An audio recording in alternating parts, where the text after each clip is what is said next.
Hi, Dr. Lim here. Today we continue the story of Pasu. This is actually not a motivation story, but this is about the dark story of Pasu. I seldom tell this story, but it may not do well for the good reputation of Pasu.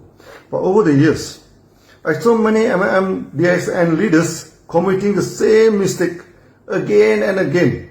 Maybe I should tell this story as an educational message for those leaders. What they should do when suddenly a lot of money comes into their life and turns them crazy. By right, when a lot of money comes into your life, it should be a happy incident, right? It depends on how you handle the money. If not, you end up unexpectedly having trouble in life.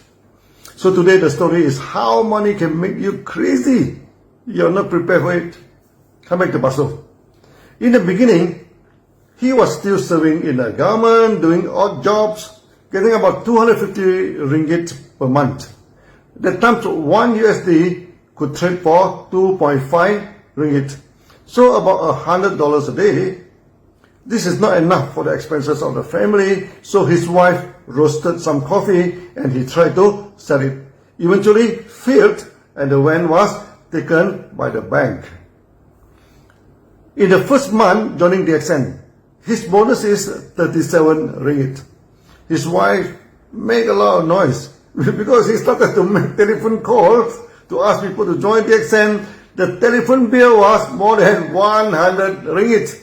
A pure loss in the first month. So when he discussed his difficult situation to me, I console him, I asked him to try harder. I told him 37 ringgit was better than his pay rise every year.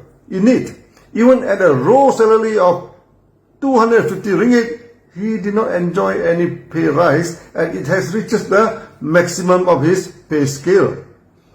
The next month, he got about 120 ringgit, enough to pay the telephone bill. Then gradually increased until about 2 years' time, he got 16,000 ringgit, about 6,400 USD per month. 25 years ago, that was he was earning in Malaysia, and you could lead a good life. We were happy and proud of Pasu, and in many meetings we tee him up and praise him as DXN hero. He also enjoyed giving speeches and being welcomed by many DXN members. By right, this should be happy story and happy ending. But true life did not work that way. In the early day, we put in the accumulated sales in the bonus statement so you know how much was the sales from the first day until today. Sales of DXN expanded widely. In 1993, our sales were about 20,000 ringgit per month. Then in 1994, we reached 200,000 ringgit per month. Then in 1995, we reached 2 million ringgit. The sale expanded 10 times a year. After 1995, we continue to expand non-stop until today. In 1995, the bonus of Pasu reaches 16,000 ringgit per month. Then something happened. I heard he married the second wife and then the third wife in quick succession. During the old day, the Muslim in Malaysia could marry 4 wives. Some people even told me he married the second and the third wife in the same day. I was never interested in the personal life of members and never asked him about that. So I did not know whether this story was true or not, but the market started to rumor about that. One night, he was calling me, texting me over the telephone. I asked him where he was now. He said he was in the hotel. I asked whether he was out of station. He said no, he was in our staff. It sounds funny to me. He has 3 wives. And why should he stay in the hotel? They told me the wives quarreled with him and among themselves, and all 3 of them chased him out of the 3 houses. And he ended up staying in the hotel. So for those who think that getting 2 wives or 3 wives can make you happy, listen to this carefully before you jump into trouble. After that, due to family problem, Pasu started to lose focus in business. I started to smell problem in him, but this was his personal problem, his personal life, and I should not interfere. Then one day he met and said he would like to resign from DXN. This is shocking news, beyond belief, no. I asked him why. He brought out his bold statement and pointed to me. He had generated a few million shares. One competitor company offered him 15% of company share, a Mercedes-Benz and 6% overriding on the market shares. He told me, unless I offer the same to him, if not, he will resign and join other company. I was dumbfounded. No? I couldn't believe my ear. First, in DXN, the shareholder and the staff are not allowed to involve in the market. If not, the company shareholder and the staff will compete and become a competitor to the members and destroy the trust in the market. So offering the share to a member is totally out of the question. Next is the Mercedes-Benz. I asked Pasu, what type of cars was the owner of the company driving? Pasu said it was Toyota. Then I asked Pasu, if he could only own Toyota, how could he give you a Mercedes-Benz? Pasu said, as long as he agreed to give me the car, why should I worry? Then Pasu pointed to his shares in the bonus statement. No. If he got 6% overriding, by now he was a millionaire already. I told Pasu, no, you must be crazy, you know. Even as an owner of DXN, I do not have 6% to my personal enjoyment and expenses, no. The company is making about 10% and has to save the money for the new factory, open up new branches and all expenses for the facility. Where got 6% to pay him? And I told him no company could survive by giving him 6% overriding on the shares. Pasu refused to listen to me. I tried desperately, to convince him to stay in DXN, but he insisted unless his demand was satisfied. If not, he would leave DXN.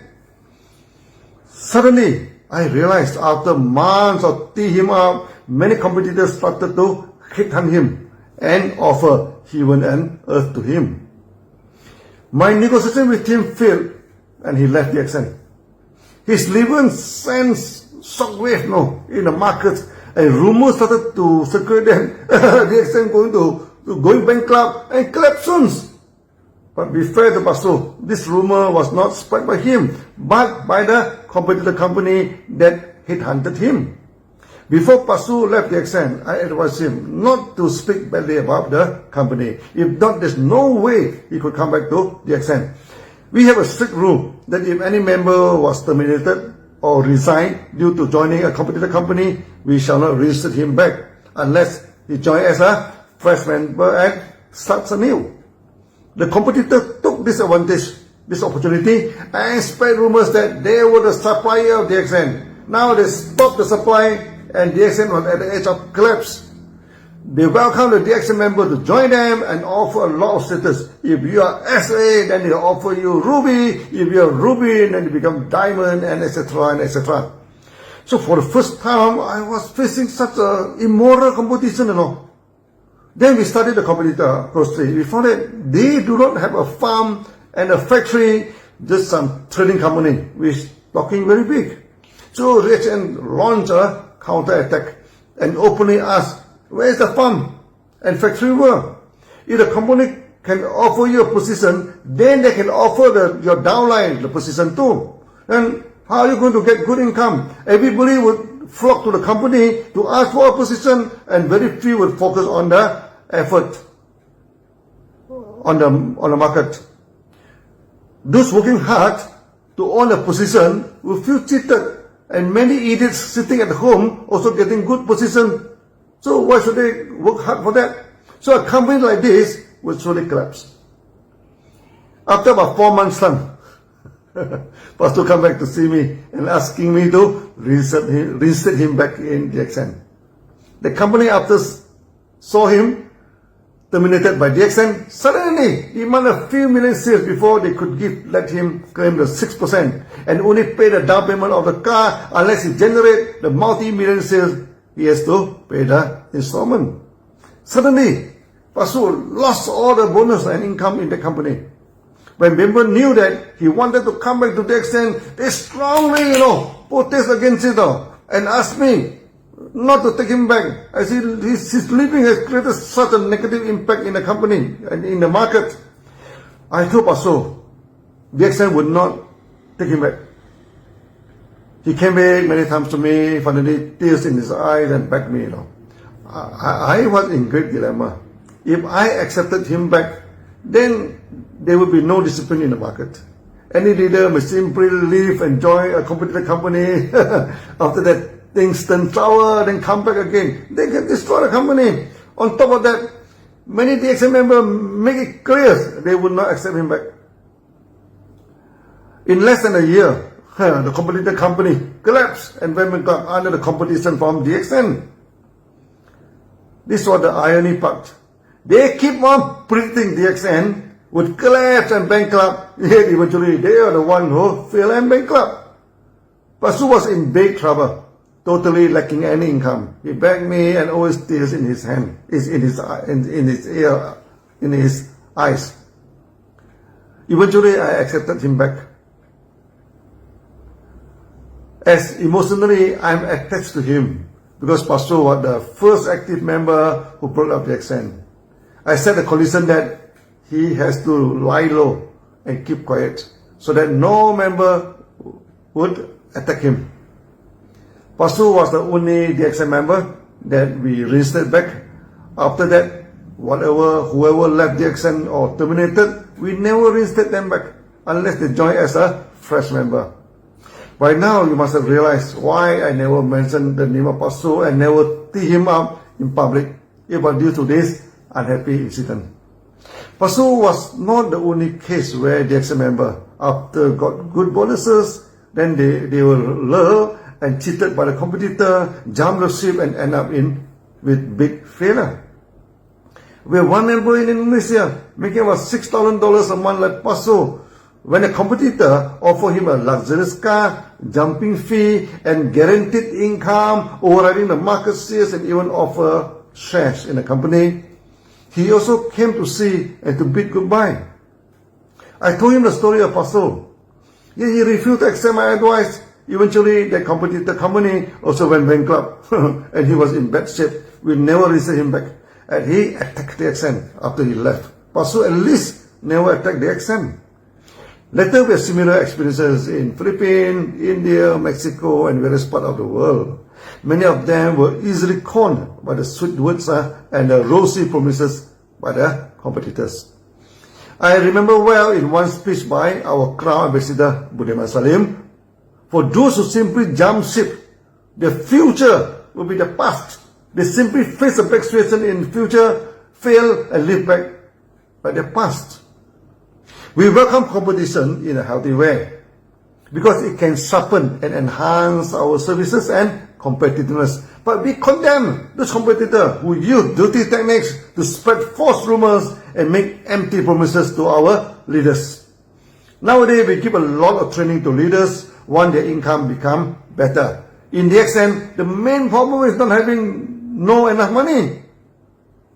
The problem is money comes too fast and make you wild. So you should prepare yourself while building your career in DXN. When money comes too fast, you should not be spoiled by it and turn crazy. This is all the story for Pastor. After joining DXN Bank, he kept a very low profile and led a satisfactory but quiet life. DXN was always in his heart. Sometimes some leader did go to visit him, and every time when he talked about DXN, tears always came out from his eyes. He passed away peacefully sometime this year. We will accept him as a legend in DXN and always remember him. So may he rest in peace besides the Lord. So see you in the next video. Bye bye.